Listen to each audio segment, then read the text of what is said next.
Live from the channel's television global headquarters in Lagos, Nigeria, you're watching Newsroom series. I'm Dominic Iwiwu, and today our focus would be on the northwestern region. But before we get into that, let's have a snippet of our top stories making the rounds at the moment. The chairman of Okehi local government area in Kogi State, Mr. Amoka Monday, has declared a curfew across all areas in the local government area. This follows a planned homecoming rally by the senator representing Kogi Central, Senator Natasha Akpoti-Oduaghan. A statement issued by Mr. Monday says the decision is aimed at maintaining peace and order following a ban on all political rallies and unregulated public gatherings within the local government area. The chairman clarifies that the curfew, which is effective immediately, restricts movement and gatherings in certain areas, and that anyone found gathering or walking around restricted areas without permission from the relevant authorities will be arrested and charged to court. The curfew is coming on the heels of an earlier statement issued by the Kogi State Police Command urging Senator Natasha Akpoti-Oduaghan to call off her planned Sallah rally in the Central Senatorial District. The Police Command warns that it will not hesitate to apply the full wrath of law on anyone who causes disturbance of peace and order in the state.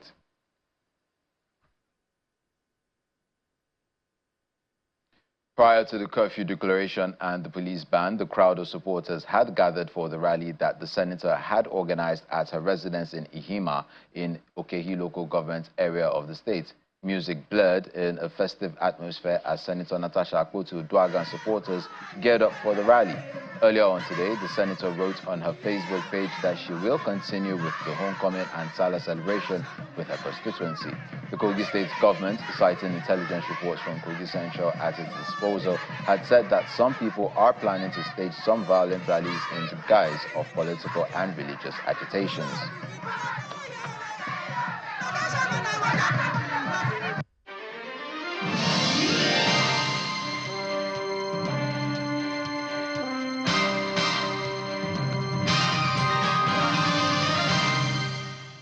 We kick off at Katsina State, where the Chief of the Air Staff, Air Marshal Hassan Abubakar, has reassured troops in the northwest that their welfare and well-being remains his top priority.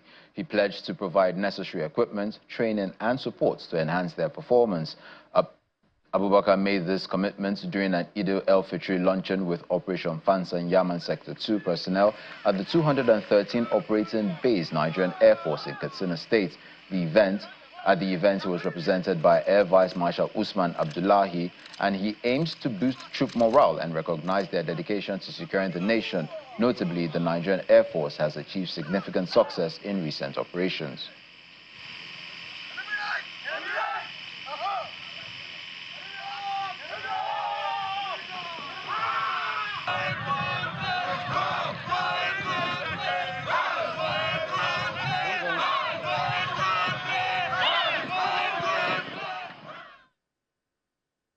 Our mandate remains to restore normalcy to the region, and we must remain undeterred until total victory is achieved.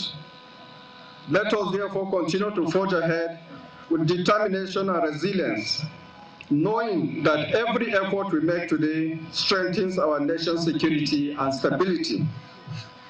As we celebrate, let us also take a solemn moment to remember our fallen heroes, the brave men and women who have paid the ultimate price in line of duty.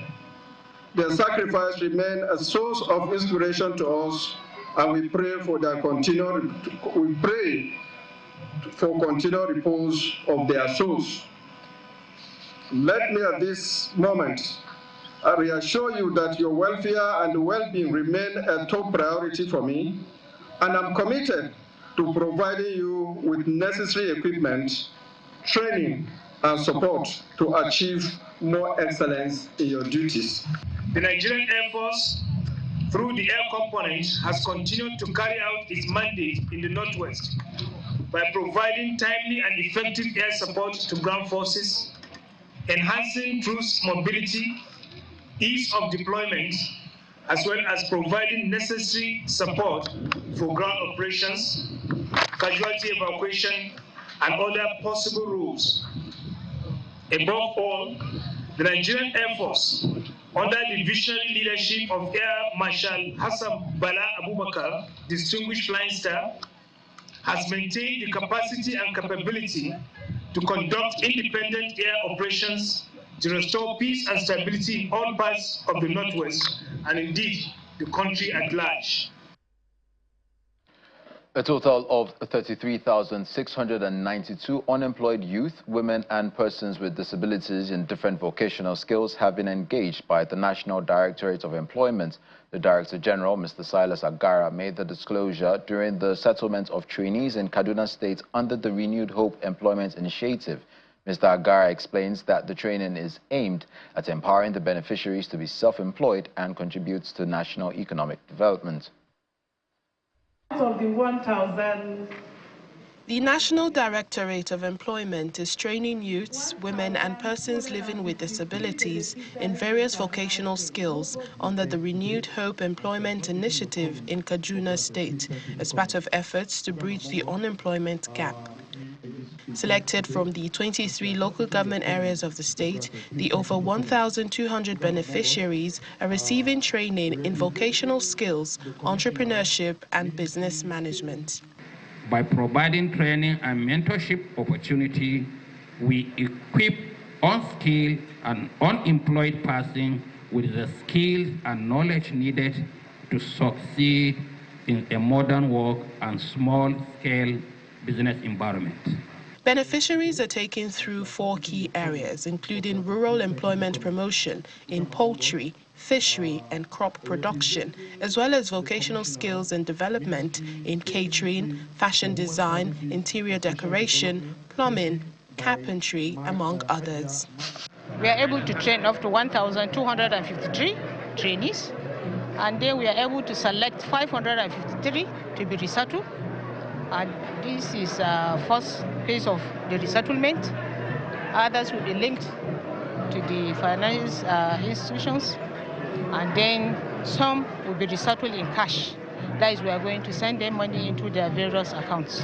They have been very strongly dedicated and devoted to make sure that this project does not just equip the beneficiaries, but empower them towards creating jobs for other people. So just like I told them, that it's like planting seeds in their lives, seeds that they can use to extend this benefit beyond them. We learned social media marketing. So I think this one will give me a leverage among my competitors to advertise my products online, because I'm into cafe. So I can use this medium to advertise my businesses. I got a gas cooker, cylinder, frying pan, chopping board, rolling pin. This is a great privilege, because for years now I have been wanted to learn catering, but I cannot even afford the money to learn. Thank you very much. Some of the trainees receive startup packs from the Directorate, which has high hopes that the beneficiaries will become self-employed and eventually employers of labor. Muslim faithful in Katsina State celebrated Eid al-Fitr with a rich cultural showcase, fostering an environment conducive to new partnerships and investments. The festivities marked the conclusion of Ramadan, a period of fasting, prayer and community service. The event's guest list featured a notable presence of international dignitaries, including the European Union ambassador to Nigeria and several other ambassadors with their spouses.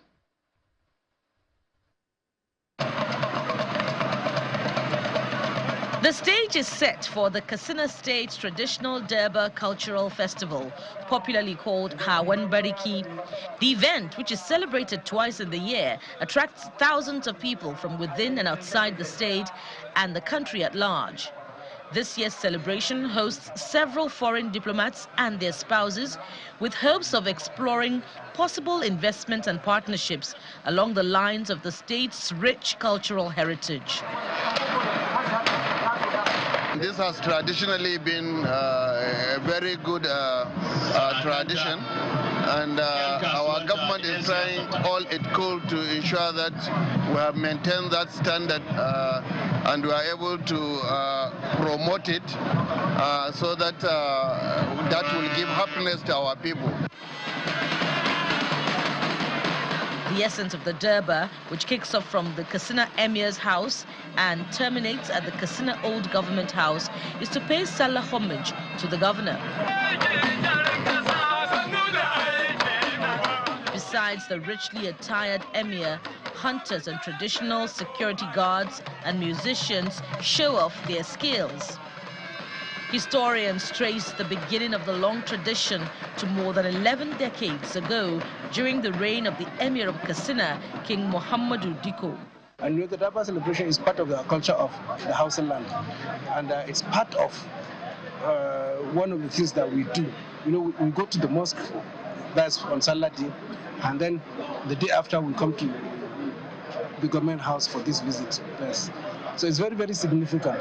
It marks a part of our culture, a part of our history, a part of what we are.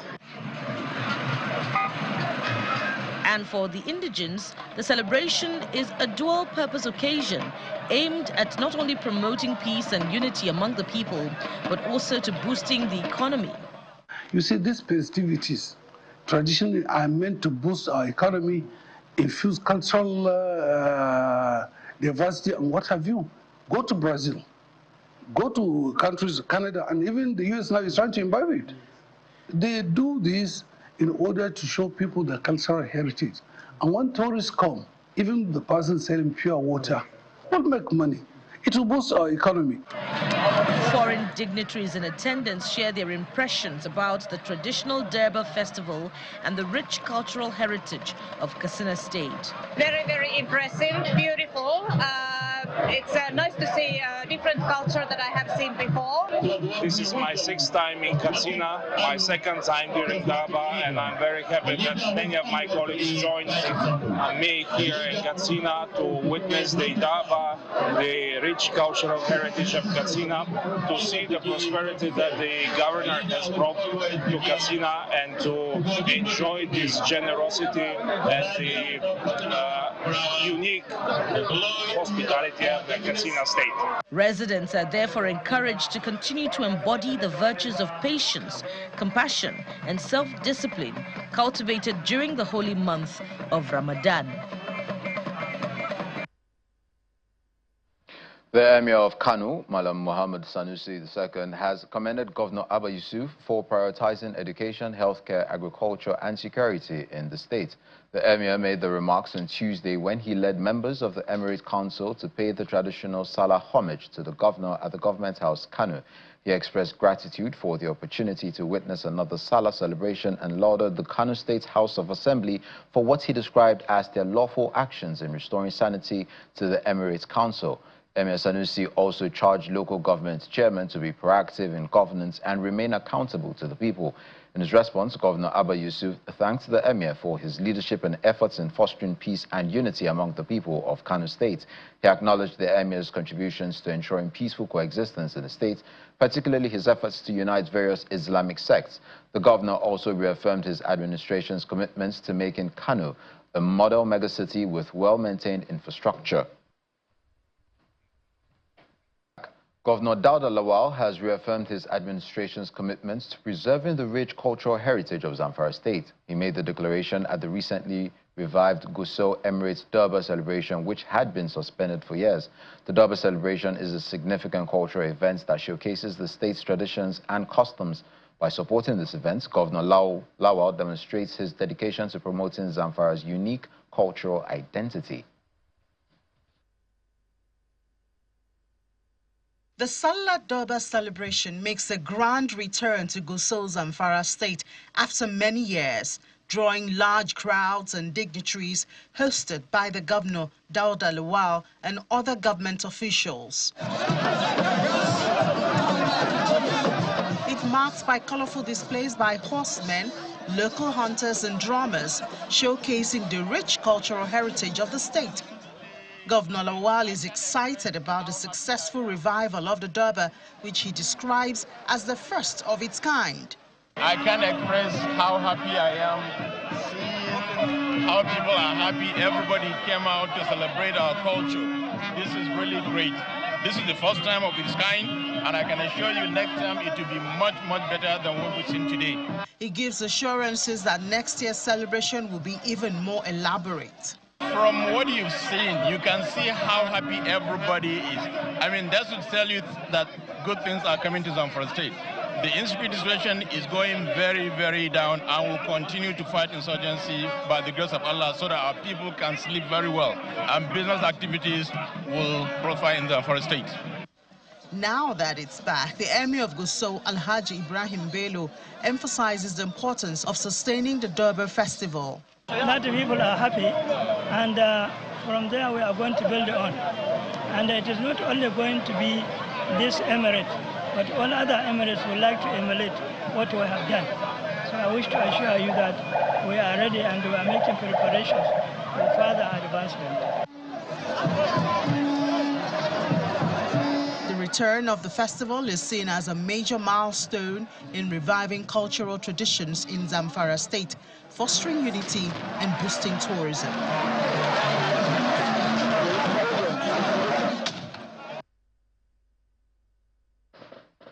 Several dignitaries were honored at this year's Gusau Durbar Festival, including the Managing Director of First Bank, Mr. Olusegun Alebiosu, who was named the Ndujuma of Gusau by the Emir of Gusau.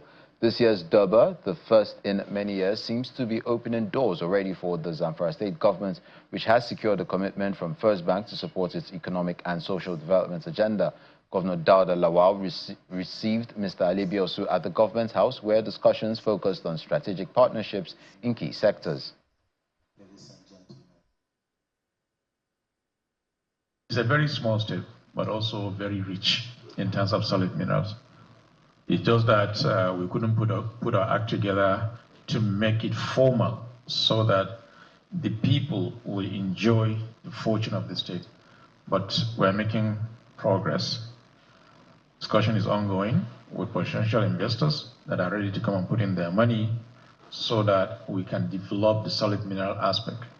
By the time we do that, I don't think we'll be relying on all the FAC allocation. We should be able to live comfortably and be able to do some of this.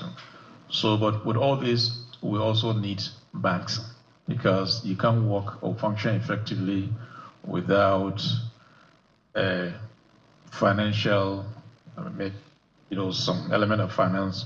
And depending on how things unfold or even unfold, you may be coming to look for one thing or the other. Of course, being a risk officer and being the MD of the bank now, you know what we can do. And like I always said, when I was ED public sector, I had the highest portfolio. At the same time, I did not leave a single non-performing loan in the bank. So it's the same thing, be rest assured, if for whatever reason now the state decided to borrow money, you're safe. Governor Lawal, who was a former executive director of First Bank, pledged to leverage strategic partnerships to transform the state through renovation of schools and healthcare facilities as part of his broader vision to improve the lives of Zamfara residents. The collaboration is expected to accelerate economic growth, enhance infrastructure, and drive social investment, reinforcing the government's commitments to progress.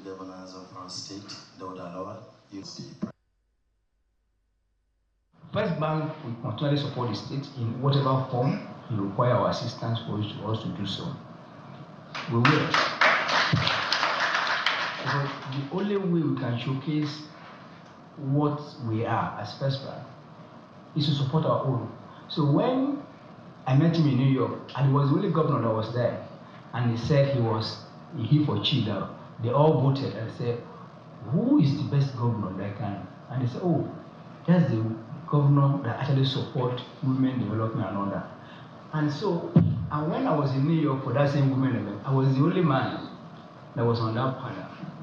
Other people were female MDs, and I said, in First Bank, we embody humanity. Gender is part of our pillars. When he was in First Bank, he supported pillar, gender. And now out of First Bank, he's still supporting gender, and I'm sure we'll have opportunity for us to rub mind, to discuss, to partner, and to see how we advance development. Governor Umar Namadi of Jigawa State has said that the Mejai tanker explosion resulted in 42 women becoming widows and 133 children becoming orphans, including 70 males and 63 females. Namadi made this known in a speech in Mejai while flagging off the distribution of 839.7 million naira to the affected victims of the October 2024 incident. Our correspondent Sadiq Iliasu has more. Months after the tanker explosion in Maji village, the Jigawa state government has arrived to present donations received from individuals.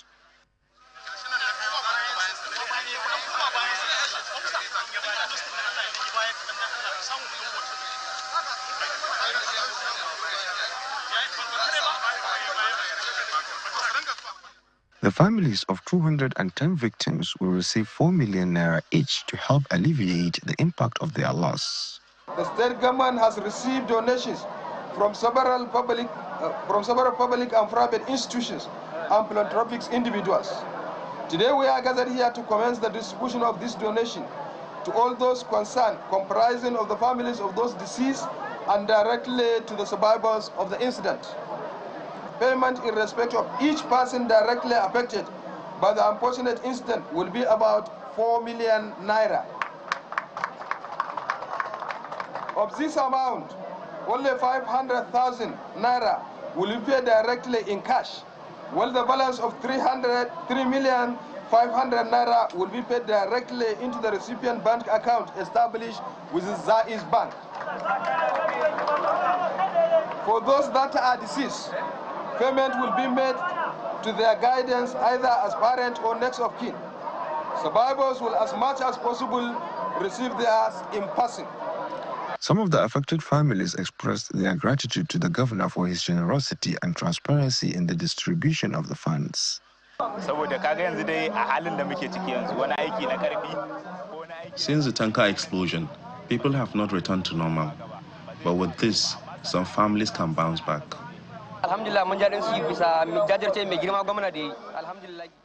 We are thankful to the governor for this gesture, as it will greatly help sustain us. According to the governor, 42 women have been left widowed and 133 children have been orphaned, including 70 boys and 63 girls. In all, the deceased persons have left behind a total of 42 widows and 163 orphans, of which 70 are males and 63 are females. Detail of the report has been made available to the high-powered committee established to handle and oversee the distribution of all the received cash donations. There is no iota of doubt that the tanker explosion and ensuing impact that led to this scale of devastation in Maji town is a calamity of an unimaginable proportion. May Allah protect us from ever witnessing such a tragedy, whether in Jigawa State or anywhere else in Nigeria. This financial assistance aims to provide relief to the victims' families as they rebuild their lives after the tragic incident. Sadiq Iliasu, Channels Television News. And that's why we draw the curtains on this edition of Newsroom series. I'm Dominic Iwiwu. Enjoy the rest of your day.